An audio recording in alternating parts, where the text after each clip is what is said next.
ठीक है। हेलो प्यारे दोस्तों, this is Gulshan Kumar. Today I am going to discuss about the electromagnets. तो आज हम लोग बात करेंगे कि वैद्युत चुंबक क्या होता है और वैद्युत चुंबक हमारा बनता कैसे है, और उसके पहले हम ये जानेंगे कि चुंबक क्या होता है। ठीक है ना। फिर बात करेंगे कि वैद्युत चुंबक क्या होता है, चुंबक हमारा कितने प्रकार का होता है। ठीक है ना। बेसिकली जो यहाँ पे हम लोग डिस्कस करने वाले हैं, पहले तो मैं बताऊंगा आपको नेचुरल मैग्नेट के बारे में, जो प्रकृति ने हमें दिया है वो मैग्नेट। दूसरा मैं बात करूंगा कि जो हमारा इलेक्ट्रिसिटी से बनने वाला मैग्नेट होता है वो क्या होता है। तो चलिए शुरू करते हैं और आज सीखते हैं कि मैग्नेट क्या होता है। तो मैग्नेट को समझने से पहले थोड़ी सी कहानी मैं बताऊंगा आपको मैग्नेट के बारे में।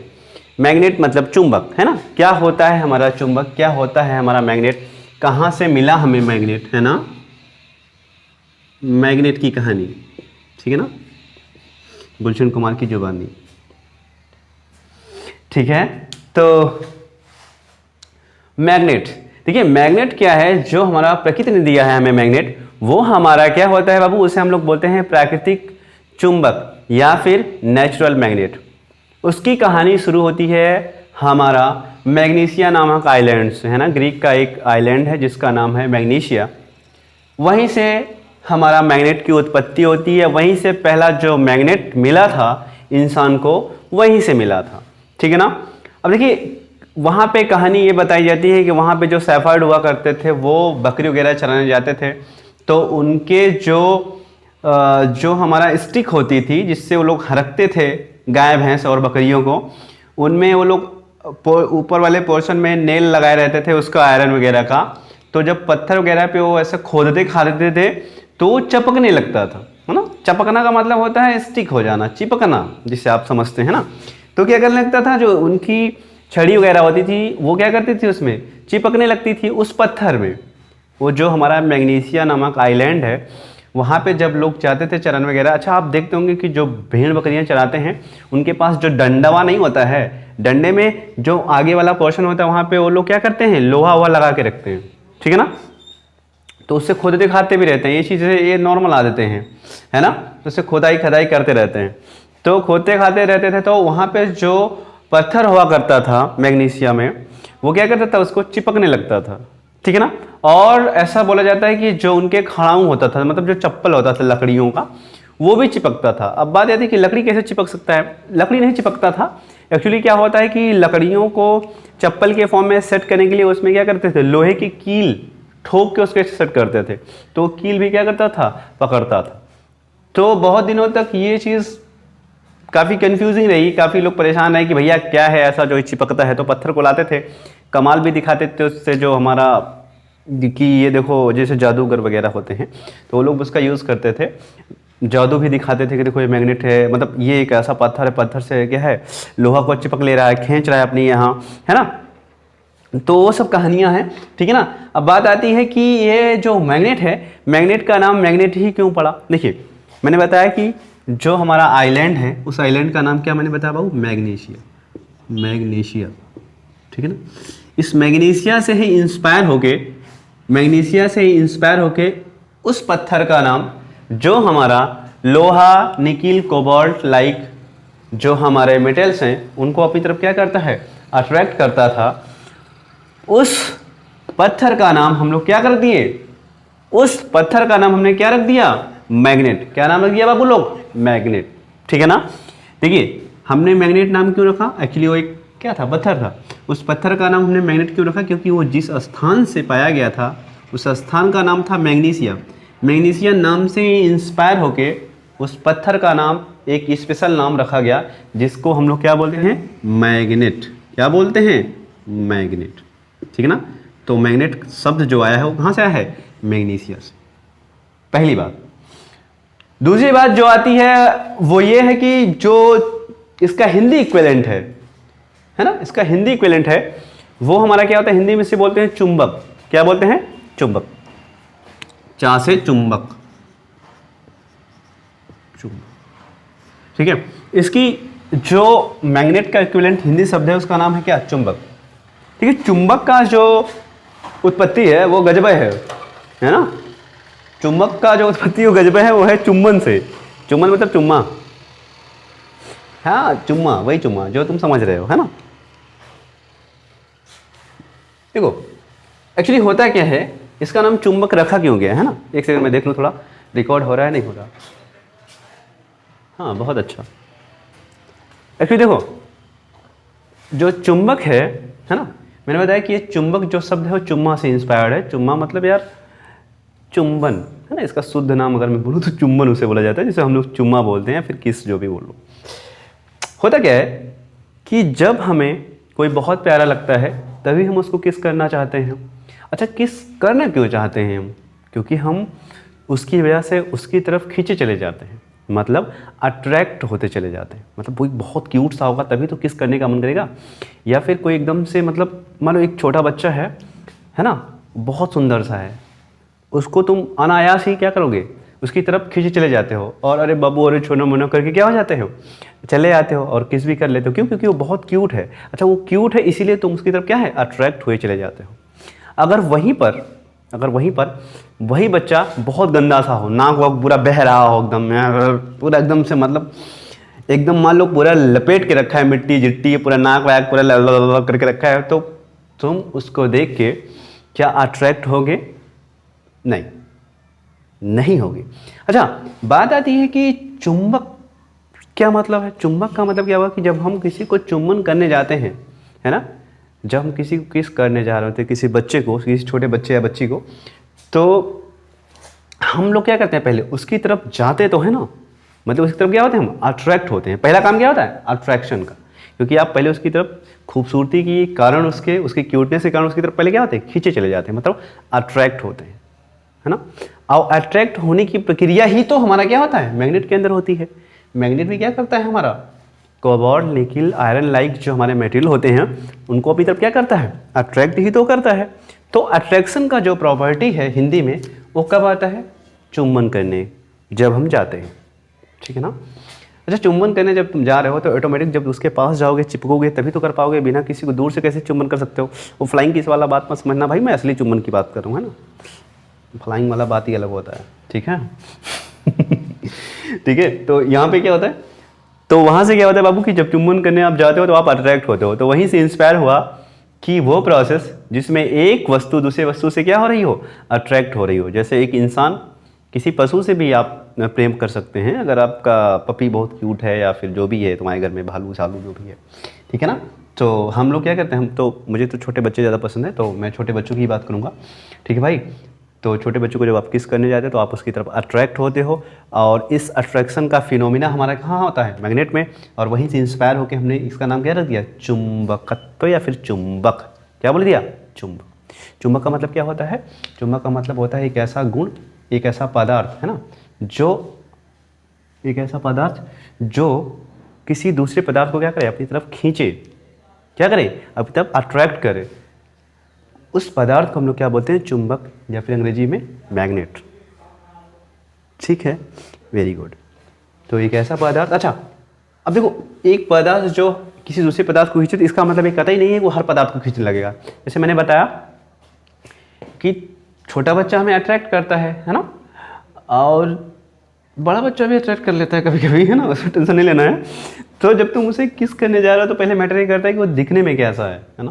मतलब जैसे छोटा बच्चा क्यूट सा है तब तो तुम चले जाओगे। अगर वो भाई ने बताया ना कि अगर बहुत गंदा संदा सा है ना, कोई बहा के एकदम रखा हुआ तो तुम्हारा मन नहीं करेगा उसकी तरफ जाने का। इसी प्रकार से क्या होता है, हर कोई तुम्हें अट्रैक्ट नहीं कर सकता। इसी प्रकार से जो हमारा मैग्नेट होता है वो हर मेटल को अपनी तरफ अट्रैक्ट नहीं करता है, ठीक है ना। जिसको जिसको ये पसंद करता है उसे उसे अट्रैक्ट करता है, और जिसे पसंद करता है वो लोग हैं हमारे आयरन, निकल, कोबाल्ट, है ना, कुछ ऐसे ही मटेरियल, ETC कर देता हूँ, 2-4 और होंगे, ठीक है ना। तुमने चुंबक को देखो एल्युमिनियम में टच कराओ, है ना, बचपन में मैं तो बहुत छुआता था ऐसे करके, है ना, नहीं पकड़ता है। कॉपर में कराओ, कॉपर में भी नहीं पकड़ता है, उतना प्रॉपर नहीं पकड़ेगा जितना लोहे में चप्पस टपका लेता है एकदम, है ना। वेरी, चलिए तो यहाँ से हमें पता चला क्या होता है बच्चा, ये मैग्नेट क्या होता है, मैग्नेट की उत्पत्ति कैसे हुई, मैग्नेट जो नाम है वो कहाँ से रखा गया, और चुंबक जो हमारा नाम है वो कहाँ से पड़ा, ठीक है। अब जो आगे कहानी आती है कि प्रकृति ने जो पत्थर दिया जिसको हम लोग मैग्नेट बोलते हैं, उस मैग्नेट की जो क्षमता होती है वो उतनी पावरफुल नहीं होती है जितनी पावरफुल इंसानों की ज़रूरत होती है। जैसे आजकल मेरे दिमाग में एक गजब का एग्जांपल आ रहा है। आजकल के ज़माने में जब शादियां होती हैं, मतलब अब गांव में भी होता है, पहले शहर वाले ही ये सब जानते थे, मतलब हमको तो पता भी नहीं था ये सब चीज़ें। अब गांव में भी ये सब चीज़ें देखने को मिलती हैं। जैसे अगर किसी की शादी वगैरह हो रही होती है, दीदी उदी की या फिर बुआ की या फिर किसी की भी रिश्तेदारी में, तो आप देखते हो ना कि आजकल मेकअप वगैरह का ज़माना चल रहा है। पहले ये सब नहीं होता था गाँव में, ठीक है ना, जहाँ तक मुझे याद है। हाँ, मुझे सही याद है, पहले ये सब चीज़ें नहीं होता था। आजकल क्या है, ब्यूटी पार्लर के नाम पे खूब वो ब्यूटी पार्लर वाली आती है, पता नहीं क्या लपेट सपेट के खूब ढेर सारा पैसा ले लेती है ना। अच्छा, ये ज़रूरी नहीं कि जो लोग सुंदर हैं या जो लोग कम सुंदर हैं वही सर पे सब करवाते हैं। सब करवाता है, जो लोग सुंदर होते हैं वो लोग को भी मैंने देखा है सब करवाते हुए, जो लोग कम सुंदर है वो लोग भी करवाता है। अब बात यहाँ पे इस एग्जाम्पल की ज़रूरत क्या है, देखो मेरी बात सुनो।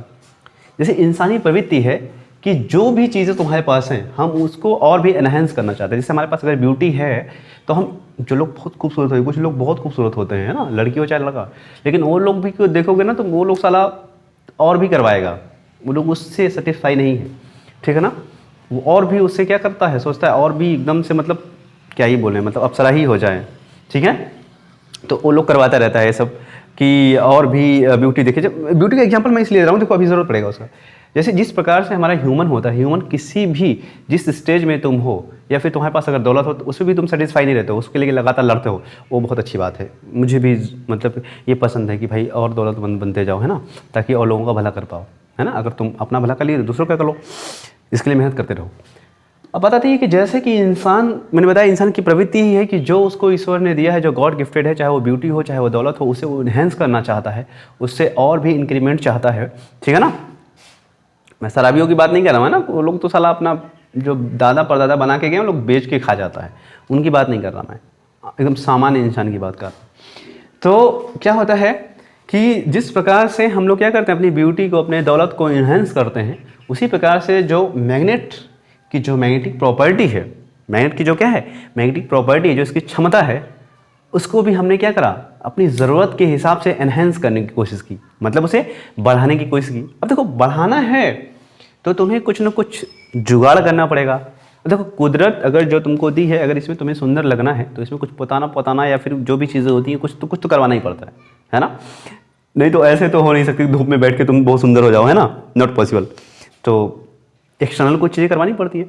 उस हिसाब से हमारा जो नेचुरल मैग्नेट था, इसमें उतनी स्ट्रांगनेस नहीं थी जितनी इंसान को ज़रूरत थी। तो वहाँ से ये मन में आने लगा, मन में ये विचार आना उत्पन्न हुआ इंसानों के कि क्यों ना हम लोग इससे भी ज़्यादा स्ट्रांग मैग्नेट बनाएं, ठीक है ना, इससे ज़्यादा स्ट्रांग मैग्नेट बनाएं। तो इस सिलसिले में इंसानों ने, वैज्ञानिकों ने काम करना शुरू किया। इस सिलसिले में जो सबसे पहली जो सफलता मिली उस वैज्ञानिक का नाम है हेनरी ओरस्टेड, ठीक है। क्या नाम है, हेनरी ओरस्टेड, ठीक है ना, हेनरी ओरस्टेड, ठीक है। एक भौतिक शास्त्री थे, ठीक है ना। इनका एक्सपेरिमेंट 12th के सिलेबस में है भी, 10th में भी शायद है ना। तो इन्होंने क्या देखा, देखो इन्होंने बोला, देखो एक चालक तार लिया, है ना, कंडक्टिंग वायर, क्या लिया, कंडक्टिंग वायर AB, ठीक है ना। इसमें उन्होंने क्या करा, इलेक्ट्रिसिटी सप्लाई की, है ना। ये हमारा एक सेल है, एक हमारा की है के, ये V वोल्ट का एक सेल है और एक वायर AB है, ठीक है ना। उन्होंने देखा कि जब किसी वायर में हम लोग इलेक्ट्रिसिटी फ्लो करवाते हैं, क्या कराते हैं, इलेक्ट्रिसिटी फ्लो करवाते हैं, तो उसके चारों तरफ एक फील्ड क्रिएट हो जाता है। क्या हो जाता है, एक फील्ड क्रिएट हो जाता है। अब कैसे पता इनको एक फील्ड क्रिएट हो जाता है, ठीक है ना, ऐसा तो है नहीं कि फील्ड दिखता है। देखिए क्या किया उन्होंने, करंट कैरिंग वायर के चारों तरफ जब उन्होंने एक मैग्नेटिक कंपास रखा, उन्होंने क्या करा, एक कंपास रखा, तो कंपास में जो है डिफ्लेक्शन हो रहा था। डिफ्लेक्शन मतलब उस विक्षेपित होने लगा। अच्छा, विक्षेपित तभी हुआ जब इसमें धारा प्रवाह किया गया। जब तार में धारा प्रवाह किया गया तो देखा गया जो मैग्नेटिक कंपास जो है वो क्या हुआ, डिफ्लेक्ट हुआ। उसके बाद जब वायर की पोलैरिटी बदली गई, जैसे मान लीजिए कि इस बार धारा इस पर्टिकुलर दिशा में फ्लो कर रही है, तो देखा गया कि जो हमारा कंपास है वो अपनी ओरिजिनल स्टेट से मान लो कि थोड़ा सा लेफ्ट साइड की तरफ क्या हो गया, डिफ्लेक्ट हो गया। फिर जब उन्होंने इस वायर में जो हमारा ये सेल है जिससे हम लोग सप्लाई दे रहे हैं उसकी पोलैरिटी को चेंज कर दिया। क्या कर दिया, चेंज कर दिया। तब जो धारा बही इसमें, तब जो धारा बही, तो उस केस में जो हमारा डिफ्लेक्शन आया, उस केस में जो हमारा डिफ्लेक्शन आया इस तार AB में, सॉरी ये तार हमारा AB है, ठीक है ना, जो डिफ्लेक्शन आया वो अपोजिट दिशा में था। मतलब कि जब वैद्युत धारा एक पर्टिकुलर दिशा में प्रवाहित की गई तो जो मैग्नेटिक फील्ड पैदा हुआ उसकी दिशा अलग दिशा रही होगी, एक स्पेसिफिक दिशा रही होगी। उसके बाद जब पोलैरिटी बदल दिया गया, सॉरी मैं इसको बड़ा करूँगा, यहाँ कर देता हूँ, क्या ही दिक्कत है, ठीक है ठीक है। जब इन्होंने पोलैरिटी बदल दिया, जब इन्होंने, देखो यहाँ पे क्या था, ए टर्मिनल हमारा पॉजिटिव टर्मिनल से जुड़ा था, है ना, जो इस वायर AB का ए टर्मिनल है वो बैटरी के पॉजिटिव टर्मिनल से जुड़ा था, जो वायर AB का B टर्मिनल है वो नेगेटिव टर्मिनल से जुड़ा था, ठीक है ना। इसमें मैंने पोलैरिटी को बदल दिया, मतलब ए टर्मिनल को नेगेटिव टर्मिनल ऑफ बैटरी से कनेक्ट कर दिया, B टर्मिनल को पॉजिटिव टर्मिनल ऑफ बैटरी से कनेक्ट कर दिया। इस बार हमने देखा था कि जो कंपास में डिफ्लेक्शन हुआ था, कंपास निडल लेफ्ट साइड की तरफ हमारा क्या हुआ था, डिफ्लेक्ट हुआ था। इस वाले में हमने देखा कि थोड़ा सा राइट साइड डिफ्लेक्ट हुआ। यहाँ से इस ऑब्जर्वेशन से जो हेनरी ओरस्टेड ने बताया कि देखो बाबू, करंट कैरिंग वायर के चारों तरफ क्या है, कोई तो एक फील्ड है ना, कोई तो एक फील्ड है जो कंपास को क्या कर रही है, डिफ्लेक्ट कर रही है। क्या कर रही है, डिफ्लेक्ट कर रही है। अब वो फील्ड कौन सी है ये डिसाइड नहीं था। अच्छा, ये डिसाइड करने के लिए ये है कि भाई कंपास अगर इधर उधर हो रहा है, इट्स मीन कि इसके चारों तरफ क्या है, कोई ना कोई एक ऐसी फील्ड है जो कंपास को डिफ्लेक्ट कर सकती है, और कंपास हमारा किसी चुंबक के चारों तरफ रखने पर ही क्या होता है, डिफ्लेक्ट होता है। इट्स मीन कि ये संभावना काफ़ी ज़्यादा है कि इसके चारों तरफ क्या है, मैग्नेटिक फील्ड उत्पन्न हो रही है। मगर एक चीज़ ये भी आती है कि जब हमारा धारा बह रही है तो आवेश भी तो चल रहे हैं। अच्छा, जब आवेश चल रहे हैं तो आपको पता है जहाँ पे आवेश होता है वहाँ पे इलेक्ट्रिक फील्ड भी बनने की संभावना है, ऑफकोर्स है। तो ये भी संभावना थी कि इलेक्ट्रिक फील्ड भी क्या है, इसके चारों तरफ बन रही है। लेकिन ये डिसाइड कैसे किया जाए कि ये हमारा मैग्नेटिक फील्ड है, इलेक्ट्रिक फील्ड है। तो उन्होंने क्या करा, इसके आसपास एक चार्ज पार्टिकल रखा। क्या रखा, चार्ज पार्टिकल, ठीक है ना। और देखिए चार्ज पार्टिकल अगर ये हमारा, अगर ये अपने चारों तरफ इलेक्ट्रिक फील्ड बना रहा होता, मान लीजिए कि करंट कैरिंग वायर जो है वो अपने चारों तरफ क्या बना रहा होता, इलेक्ट्रिक फील्ड बना रहा होता, तो ये जो हमारा रुका हुआ चार्ज है ये भी फोर्स का अनुभव करता, क्योंकि चार्ज चाहे रुका हुआ हो चाहे चार्ज गतिमान हो, है ना, उस पर हमारा क्या है, इलेक्ट्रिक फोर्स वर्क करता है। बट यहाँ देखा गया कि जब चार्ज हमारा रुका हुआ है तो ये ज़रा भी फोर्स एक्सपीरियंस नहीं कर रहा है। इट्स मीन कि करंट कैरिंग वायर के चारों तरफ तो पक्का ही इलेक्ट्रिक फील्ड नहीं है, क्योंकि अगर इलेक्ट्रिक फील्ड होती तो चार्ज पे क्या करती, फोर्स लगाती। क्या लगाती, फोर्स लगाती। तो वहाँ से डिसाइड ये हुआ कि बाबू इसके चारों तरफ जो फील्ड पैदा हुई है करंट कैरिंग वायर के, वो हमारा है मैग्नेटिक फील्ड। क्या है, मैग्नेटिक फील्ड। यानी कि ये करंट कैरिंग जो वायर है वो अपने चारों तरफ क्या क्रिएट करता है बाबू, मैग्नेटिक फील्ड, वैद्युत क्षेत्र, ठीक है ना। यहीं से उत्पत्ति होती है हमारा इलेक्ट्रोमैग्नेट का। किसका, इलेक्ट्रोमैग्नेट का। अब हम लोग बात करेंगे, देखिए इसका नाम क्या है, इलेक्ट्रोमैग्नेट। इलेक्ट्रो मतलब इलेक्ट्रिसिटी से, है ना, मैग्नेट माने ऐसा मैग्नेट जो इलेक्ट्रिसिटी की सहायता से बनता है, ऐसा मैग्नेट जो इलेक्ट्रिसिटी की सहायता से बनता है। अभी देखिएगा इस मैग्नेट का क्या फ़ायदा होगा। यही मैग्नेट आप जो सीलिंग फैन वगैरह देखते हैं ना, उसमें मैग्नेट अलग से नहीं लगा रहता है, हम लोग तार से ही मैग्नेट बनाते हैं और फिर तार से ही तार बना के धारा प्रवाहित करते हैं और फोर्स एक्सपीरियंस करते हैं। 12th का पूरा इलेक्ट्रोस्टैटिक्स, इलेक्ट्रोमैग्नेटिज्म, इलेक्ट्रोडायनेमिक्स, ये सब पढ़ते पढ़ते आप काफ़ी कुछ जान जाएंगे कि हमारा जो इलेक्ट्रिसिटी है वो कैसे जनरेट होती है, और हमारा जो घर में पंखा होता है, कूलर होता है, वो सब कैसे कैसे मतलब कैसे कैसे रोटेट करते हैं, क्यों रोटेट करते हैं ना, सबके बारे में आपको धीरे धीरे जानकारी होती रहेगी। परेशान ना होए, धीरे धीरे देखते रहें बस, है ना, और सीखते रहें। सीखना कहीं से भी है, चाहे यूट्यूब से सीखो, चाहे क्लास में सीखो, चाहे कोचिंग में सीखो, मेन उद्देश्य क्या है? सीखना। मैं यही बोलता हूँ, स्कूल में भी मैं ये बोलता हूँ, कहीं से भी सीखो, बस सीखो, ठीक है ना। इसी सिलसिले में मैं एक यूट्यूब भी बनाता हूँ, क्योंकि यूट्यूब में क्या होता है कि आदमी कभी कभी जो वीडियो लेक्चर रहता है उसको देख के सीख सकता है, क्योंकि कुछ क्लास में शोर वगैरह होता है तो नहीं समझ पाते हो तुम लोग, है ना। तो देखो यहाँ तक बातें समझ में आई, तो यहीं से हमारा हुआ ये चीज़। अब बात आती है कि हेनरी ओरस्टेड से ये जो हेनरी ओरस्टेड का ऑब्जर्वेशन था, जो इनका एक्सपेरिमेंट था, इन्होंने तो ये बताया कि हाँ एक करंट कैरिंग वायर अपने चारों तरफ क्या बनाता है? मैग्नेटिक फील्ड बनाता है। बस बात ये आती है कि मैग्नेटिक फील्ड बनाता है, इसी पे बात रुक नहीं जाती है। बात ये आती है कि मैग्नेटिक फील्ड बनाता है तो सही है, मगर वो कितना बनाता है ना।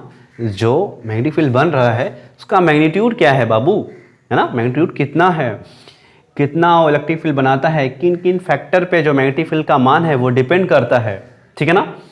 तो इस चीज़ को सर हेनरी ओरस्टेड ने एक्सप्लेन नहीं किया, इस चीज़ को एक्सप्लेन किया दो साइंटिस्टों ने, जिनका नाम है बायोट सैवर्ट। इनका नाम आपने 10th में भी पढ़ लिया होगा, ठीक है ना। 12th में आप देखिए, जो चीज़ आपने ब्रीफ में पढ़ा था 10th में, वो चीज़ आप काफ़ी क्या करेंगे? एलेबोरेशन में पढ़ेंगे, काफ़ी ज़्यादा एक्सटेंडेड फॉर्म में पढ़ेंगे, है ना 12th में, है ना, कि उसका डिटेल में क्या उसका यूज़ है, क्या होता है हमारा बायोट सैवर्ट लॉ, है ना। सारी चीज़ें आप 12th में सीखेंगे। तो बायोट सैवर्ट ने क्या बताया? बायोट सैवर्ट ने ये बताया कि देखो, किसी करंट कैरिंग वायर के चारों तरफ जो मैग्नेटिक फील्ड होता है वो कितना होता है हम बताएंगे, ठीक है ना। किन किन फैक्टर पे डिपेंड करता है वो भी हम बताएंगे, ठीक है ना। तो चलिए देखते हैं क्या उन्होंने बताया। अब हम लोग इसके आगे जो देखने वाले हैं वो हमारा है Biot Savart law. Biot Savart law, Biot Savart law, ठीक है ना। ये लोग दो लोग हैं ना, ठीक है ना। बायोट सैवर्ट क्या है? दो लोग हैं, ठीक है। बायोट का पूरा नाम जो है, बायोट का जो पूरा नाम है वो है जीन बैप्टिस्टे बायोट, है ना, जीन बैप्टिस्टे बायोट। और सैवर्ट का पूरा नाम है फेलिक्स सैवर्ट, है ना। इन्होंने 1820 में लॉ दिया था। अच्छा, बायोट सैवर्ट ने ये बोला कि देखो बाबू, अगर एक बड़ा सा तार है, मान लो ये हमारा एक वायर है, ठीक है ना, ये कोई करंट कैरिंग वायर है आई। इसके कारण अगर किसी पर्टिकुलर पॉइंट पे, मान लो यहाँ पे, है ना, पॉइंट पी पे मैग्नेटिक फील्ड का वैल्यू आपको फाइंड करना है, मैग्नेटिक फील्ड का मान आपको फाइंड करना है, तो बायोट सैवर्ट बोले कि देखो, हम करंट कैरिंग वायर के कारण इस पॉइंट पे मैग्नेटिक फील्ड का वैल्यू नहीं बता सकते। तो क्या बता सकते हो भैया, ठीक है। तो वो बोले कि देखो, कि किसी भी करंट कैरिंग वायर के कारण, है ना, अगर वो बहुत लॉन्ग वायर है तो हम उसके कारण किसी पर्टिकुलर पॉइंट पे मैग्नेटिक फील्ड का मान तो नहीं बता सकते, बट हम ये बता सकते हैं कि अगर हमारा वायर बहुत छोटा हो, मतलब जो वायर है वो क्या है, काफ़ी छोटा हो, तो मैग्नेटिक फील्ड कितना होगा, ये चीज़ हम बता सकते हैं। आप इस कहानी को यूँ समझिए, जैसे जो लोग गाँव वगैरह के हैं, गाँव के तो काफ़ी लोग होंगे मुझे जहाँ तक अनुमान है, क्योंकि अपना देश भारत है, और जिन्हें गांव का अंदाज़ा नहीं है मैं उनको गांव की सैर कराई देता हूँ, टेंशन मत लो, ठीक है ना, ठीक है ना। किसी दिन मैं मतलब एक ब्लॉग बनाऊंगा गांव दिखाने के लिए तुम लोग को। अभी तो ज़्यादातर मेरे जो दोस्त हैं, जो मेरी फैमिली है यूट्यूब में, है ना, वो तो गांव के ही हैं ज़्यादातर, मुझे जहाँ तक अनुमान है, और कुछ लोग हैं जो नहीं हैं, उनको भी गाँव का नज़ारा दिखाया जाएगा, डोंट वरी अबाउट दैट। तो चलिए देखते हैं, कुछ एग्जाम्पल समझता हूँ मैं। ये हमारा गेहूं का फसल चल रहा है, गेहूं जस्ट अभी इतना इतना हुआ है, इसके पहले धान की कटाई हुई है। धान जब कटता है तो उसका मड़ाई होने के बाद जो धान है, आज क्या करते हैं, धान को हम लोग क्या करते हैं, थ्रेशर में डाल के उसका मड़ाई करके और उसको धान को निकाल लेते हैं, धान वहीं खेत में रह जाता है। अच्छा, गाँव में क्या है कि ज़रूरी नहीं कि सबके पास ट्रैक्टर हो, है ना, भाई मेरे पास भी नहीं है, ठीक है। तो हम लोग क्या करते हैं कि मान लो एक ट्रैक्टर, दो ट्रैक्टर धान हो जाता है, अब उसको लाओगे कैसे, 3 ट्रैक्टर हो गया, कैसे लाओगे। अब लाने वाली बात है, या तो ट्रैक्टर किराए पे करो या फिर खुद से लेके आओ। अब एक चीज़ ये आता है कि देखो, अगर तुम्हारे पास ट्रैक्टर नहीं है तो तुम कभी कभी बोलते हैं सब ठेला ला देंगे सर, ठीक है, ठेला ला दे, साइकिल ला दे। तो कहने का मतलब है कि अगर आपसे आपकी मम्मी ये बोल रही हैं कि ये काम करो, पूरा जो एक ट्रॉली हमारा धान है पूरा का पूरा ट्रॉली भर के घर पर लेके आओ, तो अगर आप एक ट्रॉली पूरा किसी भी हमारा जो एक बड़ा सा बोरा लेके जाओ, उसमें भर लो, और उसके बाद उसको उठा के अपने ऊपर लाद लो, तो तुम्हें पता है कि उसके बाद क्या होने वाला है, धान तो वहीं रह जाएगा और तुम भी वहीं रह जाओगे, है ना, घर आने की ज़रूरत नहीं पड़ेगी, क्योंकि, है ना। तो बात समझ में आ रही ना। तो हम लोग क्या करते हैं, बोरा बोरा भर के लाते हैं, एक एक बोरा, दो दो बोरा करके लाते हैं ना। तो अब जो चालाक होता है, जो समझदार होता है, चालाक वाली बात नहीं, समझदार तो सभी होते हैं। तो नॉर्मली हम लोग क्या बोलते हैं कि मम्मी ये काम करो, हम पूरा तो नहीं लाएंगे, बोरा बोरा करके ला देंगे। तो मम्मी लोग भी बोलती हैं ठीक है बोरा बोरा करके ला, कोई दिक्कत नहीं है। और बोरा बोरा करके, क्योंकि उनको पता है बोरा बोरा करके लाएगा तो पूरा धन देगा, थोड़ा थोड़ा ही बाद में पूरा पूरा धन क्या घर पे आ सकता है। ठीक है।